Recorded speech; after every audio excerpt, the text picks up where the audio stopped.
اور سنیں حضور نے کیا فرمایا۔ نبی پاک صلی اللہ تعالی علیہ وسلم نے دعا دی، کہا اے اللہ اس آدمی کے چہرے کو چمکتا دمکتا رکھنا۔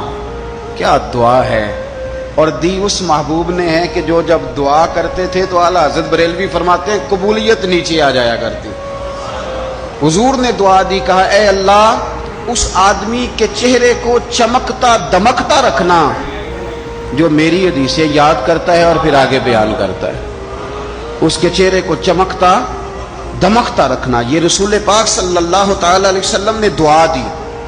میرے عزیز، امام بخاری رحمۃ اللہ علیہ کے ایک شاگرد تھے محمد بن عباس، وہ کہتے ہیں مجھے امام بخاری نا حدیثیں لکھوایا کرتے تھے اور میں حدیثیں لکھا کرتا تھا۔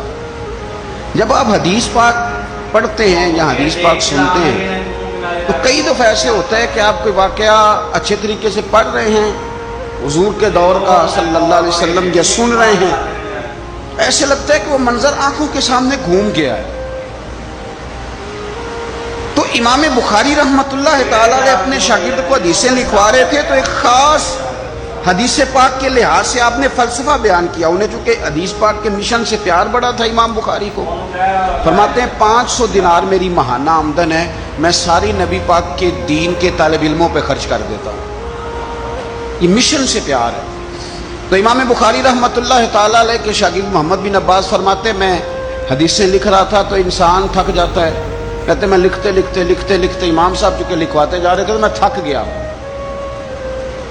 تو امام بخاری رحمۃ اللہ تعالی علیہ نے جب محسوس کیا نا کہ میں کوئی سست ہو گیا ہوں، تھک گیا ہوں، تو فرمانے لگے مجھ سے کہ جو کھیل کود والے لوگ ہیں نا، شاگرد سے کہتے ہیں جو کھیل کود والے لوگ ہیں وہ کھیل کود میں خوش رہتے ہیں، جو تاجر ہیں وہ تجارت میں خوش رہتے ہیں، جو سیاحت کے شوقین ہیں وہ گھومنے پھرنے میں خوش رہتے ہیں۔ فرمایا تو کتنا خوش نصیب ہے کہ جب سے تو بیٹھا ہے یا نبی پاک علیہ السلام کے ساتھ بیٹھا ہوا ہے یا حضور کے صحابہ کے ساتھ بیٹھا ہوا ہے۔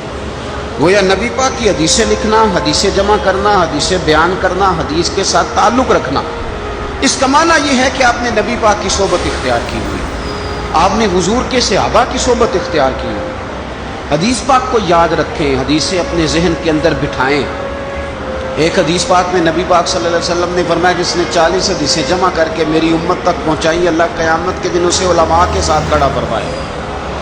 حدیثوں کو یاد رکھیں۔ میرا آپ کو مشورہ ہے کہ رات کو بیٹھ کے لکھیں آپ کو کتنی حدیثیں یاد ہیں، جو یاد ہیں وہ لکھیں، اور حضور صلی اللہ علیہ وسلم کی باتوں کا ذکر کریں۔ کسی شاعر نے ایک جملہ کہا تھا پر بڑے بہترین کہہ دیا، وہ کہنے لگا یا رسول اللہ صلی اللہ علیہ وسلم میری تو بات بن گئی ہے بس تیری بات کرتے